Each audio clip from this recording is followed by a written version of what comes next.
नमस्कार. मी प्राध्यापक डॉक्टर चंद्रकांत चव्हाण, वालचंद महाविद्यालय सोलापूर. आज आपल्यापुढे सोलापूर शहरातील शिक्षण क्षेत्रातील एक ज्ञानयोगी अशा प्रकारचं व्यक्तिमत्व होऊन गेलेल्या प्राचार्य के भोगीशेना यांच्या कार्याची आणि त्यांच्या एकूणच योगदानाची माहिती देण्याकरता म्हणून आपल्यापुढे आलेलं आहे. सोलापूरचं शैक्षणिक आणि सांस्कृतिक परीघ जो आहे तो समृद्ध करण्यामध्ये के भोगीशेना यांनी दिलेलं योगदान अत्यंत महत्त्वपूर्ण अशा प्रकारचं आहे.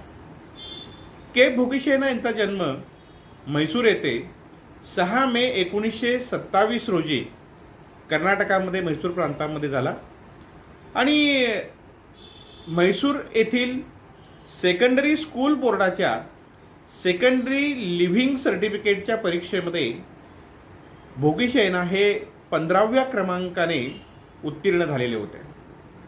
म्हैसूर विद्यापीठामध्येच BA ऑनर्स परीक्षेमध्ये गुणवत्ता यादीत म्हैसूर विद्यापीठामध्ये त्यांनी 2रा क्रमांक मिळविलेला होता.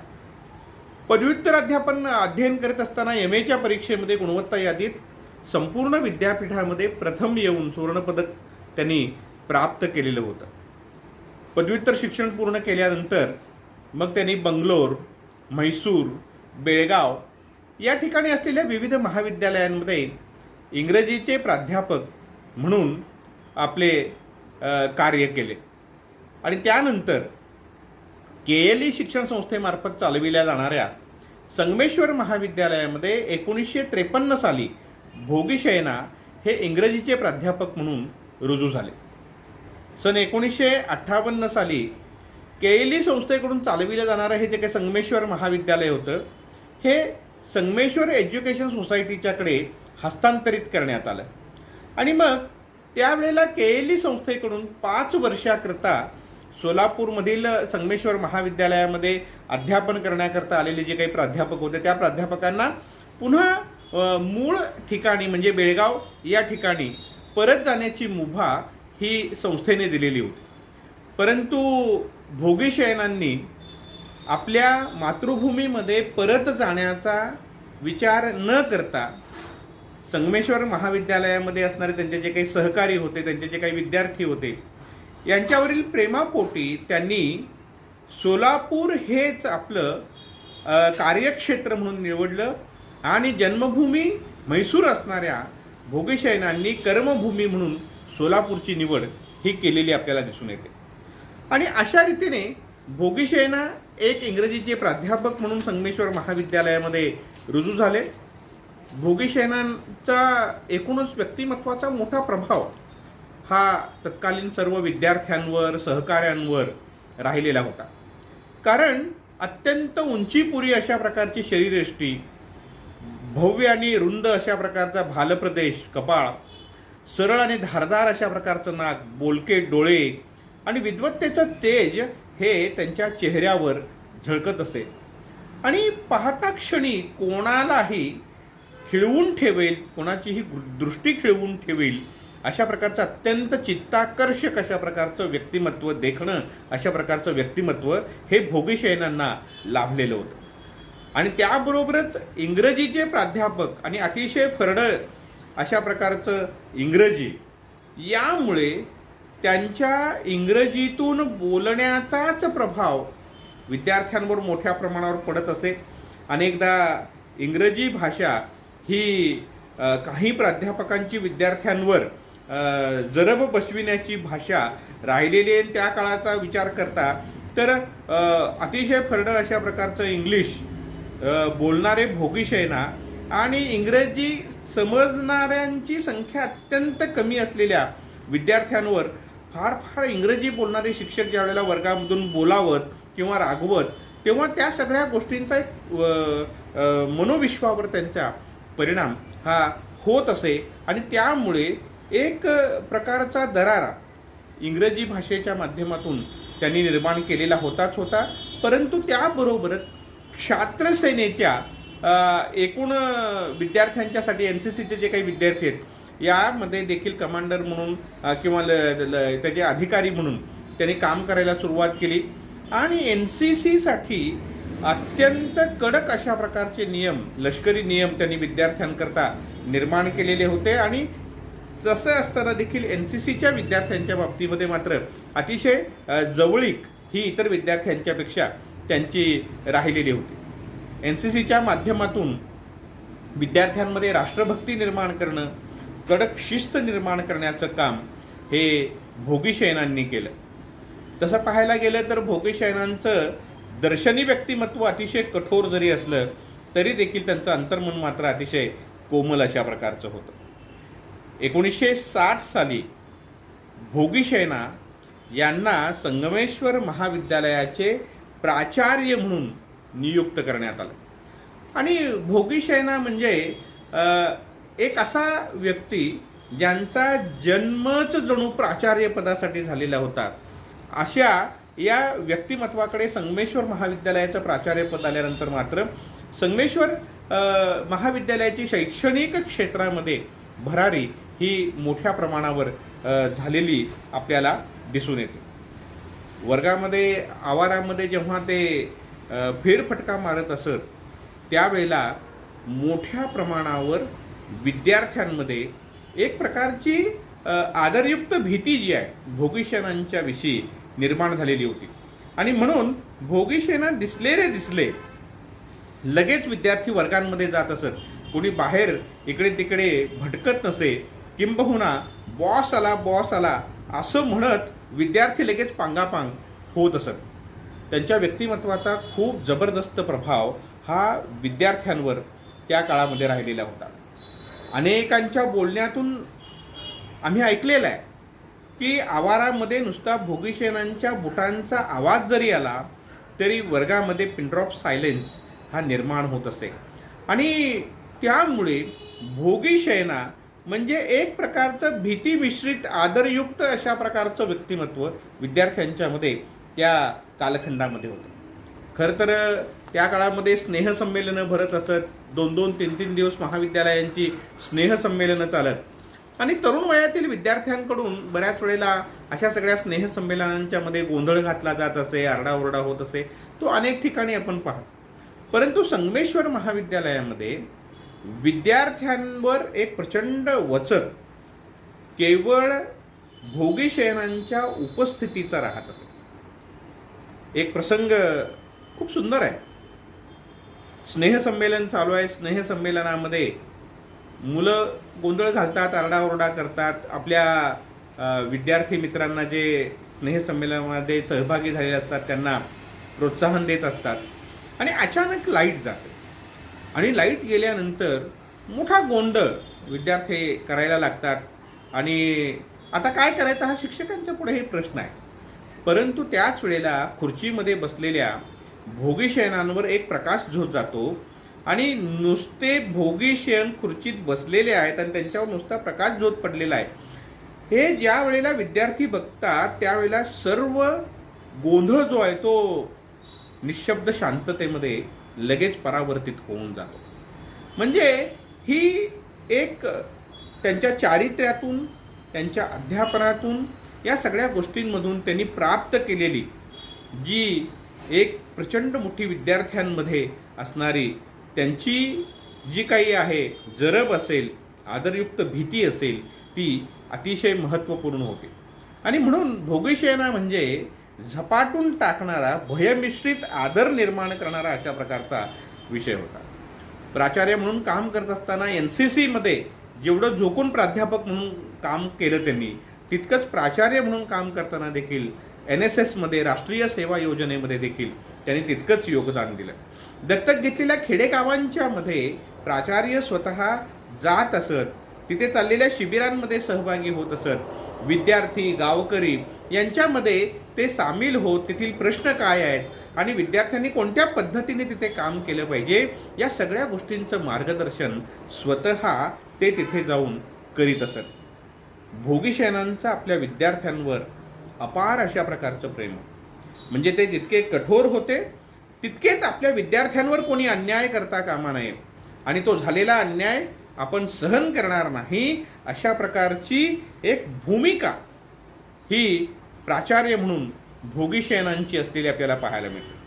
सोलापुरातील वैशंपायन मेडिकल कॉलेज ज्यावेळेला सुरू झालं त्यावेळेला हे मेडिकल कॉलेज सुरुवातीच्या काळामध्ये एका खाजगी संस्थेकडे चालवायला देण्यात आलेलं आणि अतिशय वाईट पद्धतीने, अन्यायकारक पद्धतीने हे महाविद्यालय चालविलं जात होतं.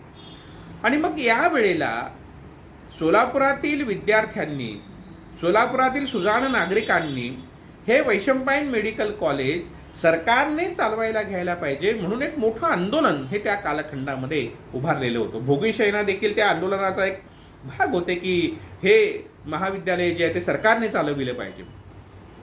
डाक बंगल्याच्या ठिकाणी विद्यार्थी आंदोलन करत होते आणि विद्यार्थी आंदोलन करत असताना पोलिसांनी तिथे येऊन लाठीहल्ला केला, पांगापांग झाली विद्यार्थ्यांची. विद्यार्थी पळत संगमेश्वर महाविद्यालय तिथेच जवळ असल्यामुळे संगमेश्वर महाविद्यालयाच्या आवारामध्ये पळून गेले आणि मग या विद्यार्थ्यांचा पाठलाग करत पोलीस अधिकारी आणि पोलीस हे संगमेश्वर महाविद्यालयाच्या गेटपर्यंत आले आणि त्यांनी या विद्यार्थ्यांना पकडण्यासाठी म्हणून महाविद्यालयात प्रवेश करण्याचा प्रयत्न ज्या वेळेला केला त्यावेळेला भोगी शयना हे गेटच्या दरवाजाशी उभे होते, म्हणजे गेटमध्ये उभे होते आणि महाविद्यालयाच्या दरवाजाशी उभे असलेले भोगी शयना त्या पोलीस अधिकाऱ्याला सांगतात की तुम्हाला महाविद्यालयामध्ये माझ्या परवानगीशिवाय प्रवेश करता येणार नाही.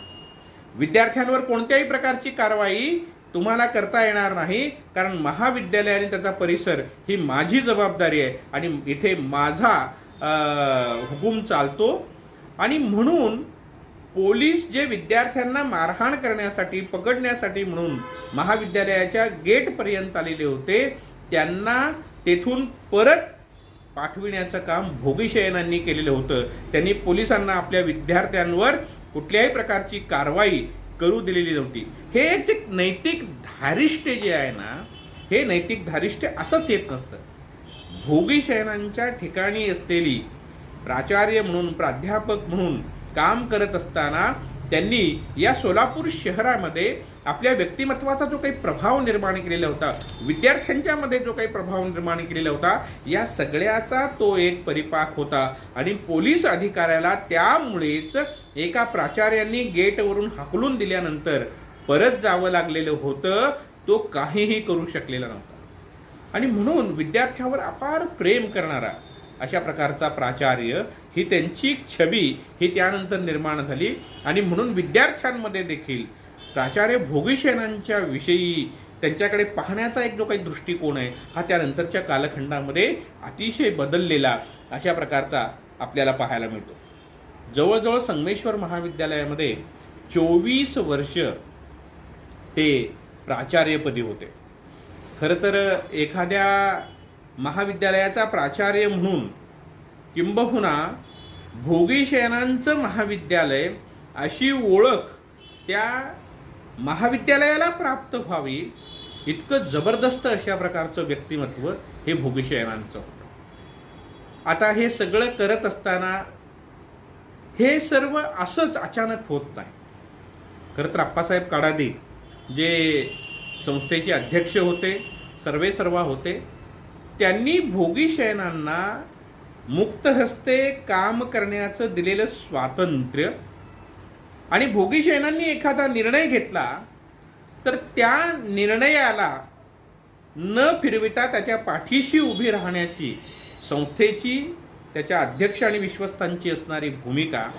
आणि म्हणून एखाद्या आमदाराच्या मुलावर काही कारवाई केलेली आहे आणि आमदार ज्या वेळेला काडादींवर दबाव आणतायत अशा काही प्रसंग त्यावेळेला घडले, त्यावेळेला देखील कुठल्याही प्रकारचा हस्तक्षेप आप्पासाहेबांनी केलेला नव्हता.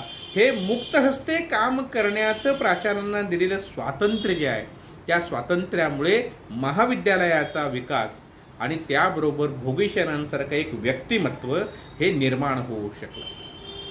अनेक वेळेला असं व्यक्तिमत्व निर्माण होत नाही. माणसं येतात, प्राचार्यपदावर विराजमान होतात, निवृत्त होऊन जातात, कुणाच्या आठवणीतही राहत नाही, परंतु अशी व्यक्तिमत्व निर्माण होतात. त्यावेळेला संस्थेचा त्यांना असणारा पाठिंबा आणि त्या संस्थेच्या पाठिंब्याला त्यांनी दिलेलं सकारात्मक अशा प्रकारचं एक प्रकारचं सहकार्य जे आहे हे देखील तितकंच महत्त्वाचं आहे. कारण भोगीशयनांच्या बाबतीमध्ये एक गोष्ट होती की त्यांना सायकल चालवायला येत नव्हतं.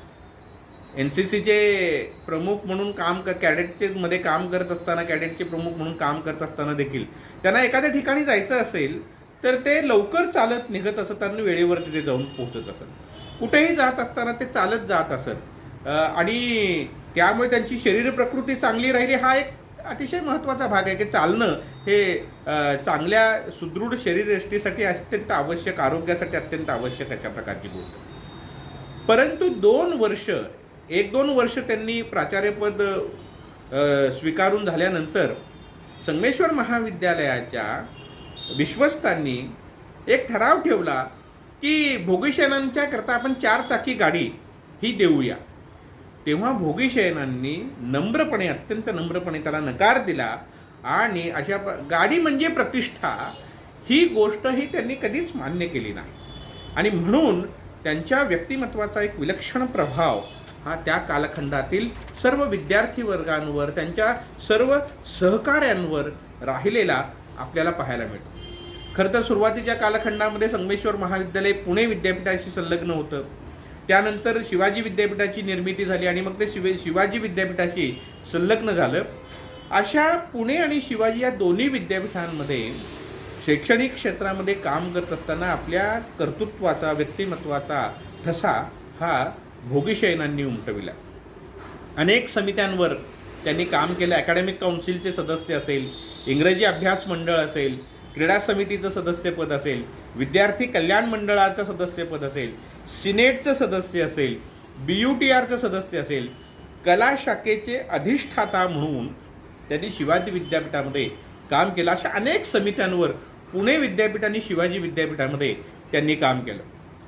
शिवाजी विद्यापीठात सिनेट सदस्य असताना कला शाखेचे अधिष्ठाता असणारे, इंग्रजीचे प्राध्यापक असणारे भोगीशयना, परंतु शिवाजी विद्यापीठाचा जो काही अर्थसंकल्प सिनेटमध्ये सादर केला जातो त्या अधिसभेतील सादर होणारा अर्थसंकल्प हे भाषा विषयाचे प्राचार्य असणारे भोगीशयना हे हा अर्थसंकल्प सादर करीत आणि त्या अर्थसंकल्पावर निर्माण होणारे प्रश्न जे आहेत त्याची उत्तरं देत आणि मोठा खल जरी झाला तरी भाषेचे प्राध्यापक राहून अर्थसंकल्प हे भोगीशयना सादर करीत असत. प्राचार्य म्हणून काम करत असतानाच 6 एप्रिल 1973 ते 13 डिसेंबर 1973 या कालखंडामध्ये शिवाजी विद्यापीठाचे प्रभारी कुलगुरू म्हणून त्यांनी काम बघितलं. 17 सप्टेंबर 1980ला देखील शिवाजी विद्यापीठाचं कुलगुरूपद प्रभारी हे त्यांच्याकडे आलेलं होतं आणि असं 2 वेळेला शिवाजी विद्यापीठाचे प्रभारी कुलगुरू म्हणून त्यांनी काम केलं. सोलापूरमधून पदवीधर मतदारसंघातून विलासभाई शहा हे शिवाजी विद्यापीठाचे सिनेटचे सदस्य अनेक वर्ष राहिले. त्यांनी एक आठवण सांगितलेली आणि त्या आठवणीमध्ये त्यांनी जी लिहिलेली आहे त्याच्यामध्ये ते असं म्हणतात की अप्पासाहेब पवार ज्यांनी शिवाजी विद्यापीठाचे संस्थापक कुलगुरू म्हणून काम पाहिलं आणि शिवाजी विद्यापीठाच्या स्थापनेमध्ये, त्याच्या निर्मितीमध्ये, त्याच्या विकासामध्ये अप्पासाहेबांचा प्रचंड मोठा अशा प्रकारचा वाटा होता.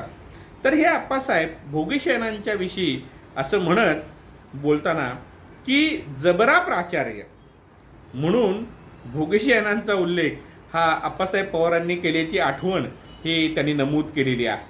आणि अशा रीतीने भोगीशयनांनी खूप मोठं कार्य हे शैक्षणिक क्षेत्रामध्ये केलं.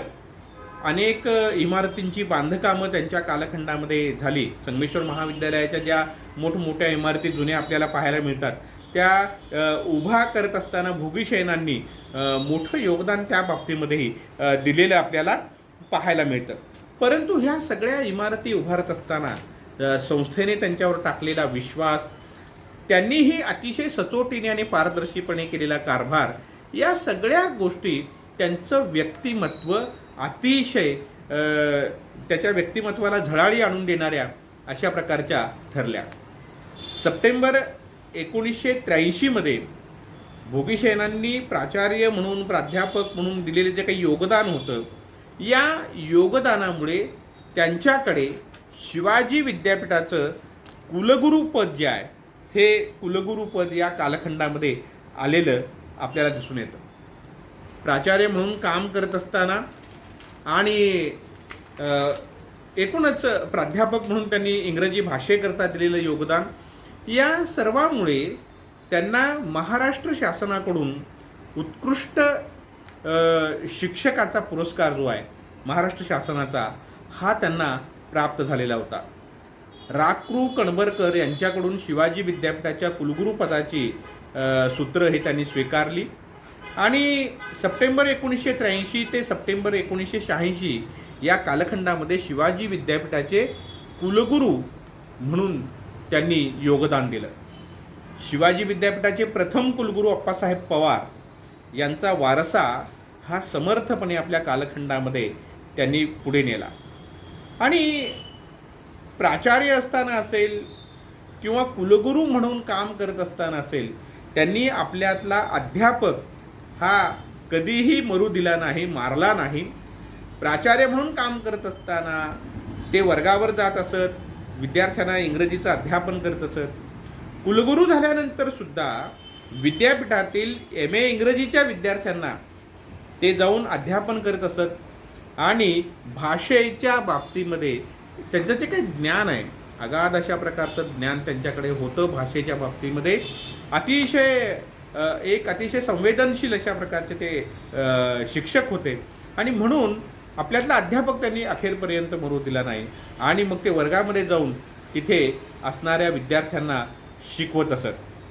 शिवाजी विद्यापीठाचं विद्यावैभव हे भोगीशयनांनी आपल्या कालखंडामध्ये वाढविलं.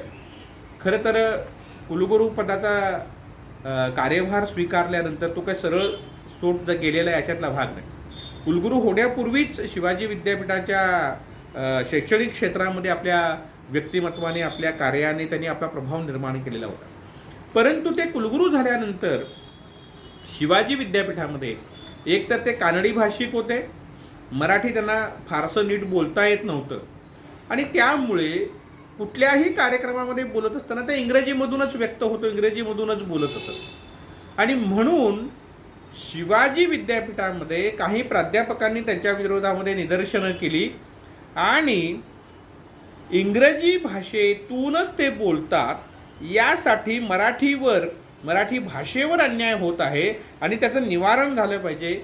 आज यासाठी म्हणून काही प्राध्यापकांनी, विद्यार्थ्यांनी वगैरे आंदोलन केलं. तेव्हा त्या आंदोलनाच्या ठिकाणी भोगीशयना गेले आणि एक छोटंसं भाषण भोगीशयनांनी त्यावेळेला केलेलं होतं आणि ते असं म्हणतात की मला मराठीचं व्याकरण येत नाही आणि कुलगुरू पदावरील व्यक्तीने जाहीरपणे बोलत असताना बालिश अशा प्रकारच्या चुका त्याच्या भाषणामध्ये असू नयेत, करू नयेत. भाषेची प्रतिष्ठा ही त्याने सांभाळली पाहिजे आणि याच भूमिकेतून मी सार्वजनिक समारंभामध्ये मराठी भाषेतून बोलत नाही.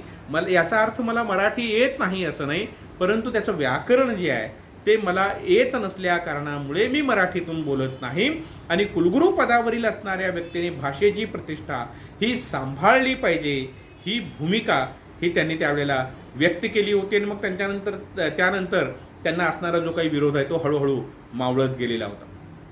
भोगीशयना हे एक अतिशय तत्वनिष्ठ अशा प्रकारचे प्राध्यापक होते. कुलगुरू म्हणूनही आपल्या तत्वनिष्ठतेला, त्याच्याबरोबर तत्वांच्या बरोबर त्यांनी कधीही तडजोड केली नाही. त्यांची द्वितीय कन्या सुचरिता ही BSc झाली आणि तिला MScला पुढे प्रवेश हवा होता आणि MScची जी गुणतक्ता जो आहे प्रवेशाचा तो लागला आणि 2 गुण हे सुचरिताला MScला प्रवेश मिळण्यासाठी कमी होते. ज्यावेळेला तिचे वडील भोगीशयना हे शिवाजी विद्यापीठाचे कुलगुरू होते.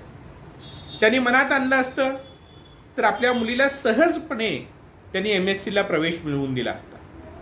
परंतु जर गुणवत्ता यादीमध्ये तुला प्रवेश मिळविण्या इतके गुण मिळालेले नाहीत तर तू त्याऐवजी दुसऱ्या पर्यायाचा विचार हा आपल्या करिअरसाठी, आपल्या पदव्युत्तर शिक्षणासाठी करायला पाहिजे आणि म्हणून तुला MScला प्रवेश मिळणार नाही असं स्पष्टपणे त्यांनी आपल्या मुलीला सांगितलं आणि इतकंच नाही, आपल्या अधिकाराचा गैरवापर न करता आपल्या मुलीला ग्रंथालय आणि माहितीशास्त्रामधून पदविका घ्यायला लावली, पण MSc प्रवेश मिळवून देण्याकरता आपल्या अधिकारांचा वापर हा भोगीशयनांनी केला नाही. अशी खूप दुर्मिळ अशा प्रकारची उदाहरणं शैक्षणिक क्षेत्रामध्ये अधिकार पदावर असणाऱ्या व्यक्तींच्या बाबतीमध्ये आपल्याला पाहायला मिळतील. आणि म्हणून त्यांच्या व्यक्तिमत्वाची उंची ही वाढते आणि आपोआपच लोकांच्या मनामध्ये त्यांच्याबद्दलचा आदर जो आहे तो आदर अधिक वाढत गेला असं आपल्याला दिसून येतं. भोगीशयनांनी आपल्या आयुष्यामध्ये शिक्षण आणि शिक्षक यांची ढासळत चाललेली जी काही प्रतिष्ठा आहे ती प्रतिष्ठा वाढविण्याचा अखंड प्रयत्न केलेला आपल्याला दिसून येतो. सोलापूरला शिवाजी विद्यापीठाचं उपकेंद्र व्हावं यासाठीही त्यांनी मोठ्या प्रमाणावर प्रयत्न केले, योगदान दिलं. त्यामुळे पुढे शिवाजी विद्यापीठाचं उपकेंद्र हे निवृत्तीनंतरच्या कालखंडामध्ये त्यांनी केलेल्या प्रयत्नातून निर्माण झालेलं आपल्याला पाहायला मिळतं. याशिवाय इतरही क्षेत्रामध्ये त्यांनी मोठं योगदान दिलेलं आहे. Shahu institute to business management and research या कोल्हापूरच्या संस्थेचे विश्वस्त म्हणून त्यांनी काम पाहिलं. भारतीय विद्यापीठाच्या स्टँडिंग कमिटीचे सदस्य म्हणूनही त्यांनी कार्य केलं. संगमेश्वर शिक्षण संस्थेचं अध्यक्षपद देऊन त्यांच्या कार्याचा गौरव या संस्थेच्या विश्वस्तांनी केलेला आपल्याला पाहायला मिळतो. फॅमिली प्लॅनिंग असोसिएशनमध्ये ते सोलापूर जिल्ह्याचे अध्यक्ष म्हणून कार्यरत होते आणि कुटुंब नियोजनाच्या बाबतीमध्ये त्या संबंधित इतर वेगवेगळ्या अशा प्रकारच्या उपक्रमांच्या मध्ये देखील ते हिरिरीने सहभागी झालेले आपल्याला पाहायला मिळतात. लिप्रा या हैदराबादच्या संस्थेचं सदस्यत्वही त्यांच्याकडे होतं. याशिवाय स्थानिक रेल्वे मंडळ, विभागीय रेल्वे मंडळाचं सदस्यपदही त्यांनी भूषविलं आणि रेल्वेच्या उत्कर्षाकरता किंवा रेल्वेचे जे काही प्रवासी आहेत त्यांच्या प्रवाशांचे प्रश्न सोडविण्याकरता देखील त्यांनी आपले प्रयत्न केले, योगदान दिलं. मागासवर्गीयांच्या हक्क रक्षणासाठीच्या जिल्हा दक्षता समितीचे सदस्य म्हणून देखील त्यांनी काम पाहिलं. रेडक्रॉस व ब्लड बँकेचे आजीव सदस्य आणि कार्यकारिणीचे सदस्य म्हणून देखील भोगीशयनांनी योगदान दिलं. कुलगुरू पदावरून निवृत्त झाल्यानंतर रोटरी क्लबच्या कार्यामध्ये ते सहभागी झाले आणि सामाजिक कार्यात रोटरी क्लबच्या खूप मोठं योगदान त्यांनी दिलं. रोटरी क्लबचं गव्हर्नर हे अतिशय मानाचं असणारं पद हे देखील भोगीशयनांनी भूषविलं. रोटरी क्लबच्या माध्यमातून विविध सामाजिक कार्यात ते सहभागी होत राहिले. 1993 साली ज्यावेळेला किल्लारीला मोठा भूकंप झाला आणि या विनाशकारी भूकंपामध्ये अनेक गावं ही उद्ध्वस्त झाली, त्यावेळेला रोटरी क्लबने उमरग्याजवळील सालेगाव हे गाव दत्तक घेतलेलं होतं आणि या गावाच्या पुनर्वसनासाठी म्हणून भोगीशयनांनी मोठ्या प्रमाणावर आपलं योगदान दिले. आणि हे सगळं बघताना त्यांच्या सहकाऱ्यांनी लिहून ठेवलेल्या याच्यामध्ये ज्या काही नोंदी आहेत त्याच्यामध्ये आठवणींमध्ये ते असं म्हणतात की तरुणांना लाजवेल अशा प्रकारचं एकूण कार्य भोगीशयनांचा त्यामध्ये असणारा सहभाग हा होता आणि त्यामुळे आम्हा सगळ्या सहकाऱ्यांमध्येही मोठा उत्साह, कार्याच्या बाबतीमध्ये प्रेरणा ही त्यांच्याकडून आम्हाला मिळत गेली. रोटरी इंटरनॅशनलमध्ये त्यांनी नेतृत्व केलं. इतकंच नाही तर रोटरीच्या कार्यामुळे अनेक देशांचा प्रवास करण्याची संधी त्यांना प्राप्त झाली आणि तेथील अनुभवाचा आपल्याकडील सेवा कार्यामध्ये कसा उपयोग करता येईल याकरता देखील मोठ्या प्रमाणावर प्रयत्न हे भोगीशयनांनी केलेले आपल्याला पाहायला मिळतात. के भोगीशयना यांनी सोलापूरच्या शैक्षणिक आणि सांस्कृतिक क्षेत्रात दिलेल्या योगदानाबद्दल सोनी ट्रस्टकडून दिला जाणारा उत्कृष्ट नागरिक पुरस्कार हा भोगीशयनांना प्राप्त झालेला होता. भोगीशयनांच्या या सगळ्या एकूणच आयुष्यातील वाटचालीमध्ये त्यांची पत्नी वेदवती यांनी आयुष्यभर अर्धांगिनी म्हणून दिलेली सोबत, केलेली पाठराखण ही अत्यंत महत्त्वपूर्ण अशी होती. त्यांच्या 2 कन्या सुचेता आणि सुचरिता या दोघीही उच्च शिक्षित झाल्या. आणि दोघींनीही आपापल्या क्षेत्रामध्ये मोठं यश हे प्राप्त केलेलं दिसून येतं. कर्नाटकातून आलेला एक कर्तबगार प्राध्यापक महाराष्ट्रातील एका विद्यापीठाचा कुलगुरू होतो, हे खरं तर त्यांनी भोगीशयनांच्या एकूणच त्यांच्या कार्याचं, त्यांच्या विद्वत्तेचं आणि कठीण परिश्रमाचं ते फळ होतं असं आपल्या लक्षात येतं. परत आपल्या मातृभूमीला जाण्याची संधी असताना ती नाकारून सोलापूर हीच आपली कर्मभूमी बनवून त्यांनी सोलापूरच्या शैक्षणिक क्षेत्रातील विकासामध्ये आपल्या आयुष्यभरातील कार्यातून प्रचंड मोठं अशा प्रकारचं योगदान दिलं. रोटरी क्लबच्या माध्यमातून, फॅमिली प्लॅनिंग असोसिएशनच्या माध्यमातून, अनेक समित्यांचे सदस्य म्हणून जो काही सक्रिय अशा प्रकारचा सहभाग त्यांनी दिला, त्यामुळे सोलापूरचं शैक्षणिक सांस्कृतिक जीवन हे समृद्ध बनलं. असा हा ज्ञानयोगी, आणि या ज्ञानयोग्याचं वयाच्या 72व्या वर्षी 14 जुलै 2003 रोजी त्यांचा देहांत झाला. त्यांनी इहलोकीची यात्रा संपविली. आजही शैक्षणिक क्षेत्रामध्ये ज्या वेळेला सोलापुरातील कर्तृत्ववान व्यक्तींचा ज्या वेळेला विचार होतो, त्यांच्याविषयी बोललं जातं, त्यावेळेला के भोगीशयना हा विषय अजूनही गूढ अशा प्रकारचा किंवा एखादं मिथ असावं त्या पद्धतीचा अजूनही तरुणांच्या मध्ये, इतर लोकांच्या मध्ये बोलला जाताना आपल्याला पाहायला मिळतो. असा हा एक ज्ञानयोगी, जन्माने कानडी, कर्तृत्वाने सोलापूरकर, सोलापूरचा अभिमान असावा, असा या भोगीशयनांच्या या कार्याविषयी, कर्तृत्वाविषयी काही आपल्याला सांगावं असं वाटत होतं. सोलापूरचा हा सपूत आणि त्याने दिलेलं योगदान याच्या संबंधीचा हा व्हिडिओ जर आपल्याला आवडला तर जरूर तो आपण लाईक करावा, शेअर करावा. हे चॅनल सबस्क्राईब केलेलं नसेल तर करावं अशी विनंती करतो आणि थांबतो. धन्यवाद.